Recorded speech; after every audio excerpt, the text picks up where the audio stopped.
এ India India জাতি তোরা ভালো আছে, তোরা এত লাফালাফি করিস না। বাংলার মানুষ যদি খেপে তোরা টিকতে পারবি না।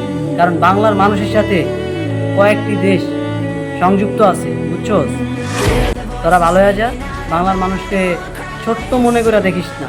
বাংলাদেশ ছোট হইতে পারে, কিন্তু মামা ছোট মরিচে জাল বেশি, এটা জানোস? এখন তো মামা বাংলার থেকে ইলিশ যাইতাছে না, কি ভাইয়া মশলা কি বেচা হইতাছে না, এই কারণে এত লাভ হইতাছ। শোন তাইলে, বাংলাদেশটা ছোট হইতে পারে, কিন্তু মামা জানো না ছোট মরিচে জাল বেশি। তখন গ্যাস লাগবো না, গ্যাস তখন নিজ দেয় বইরা দিব। কিরে ইন্ডিয়া, বাংলার ইলিশ মাছ দিই না দেখে তোরা এত লাফালাফি করতেছ। যদি বাংলার মানুষ তোদের যত ধরনের পণ্য আছে যদি বয়কট করে, যদি 1 মাস বয়কট করে, তোরা তো রাস্তায় নেমে যাবি, তোরা তো ব্যবসা করে খাইতে পারবি না।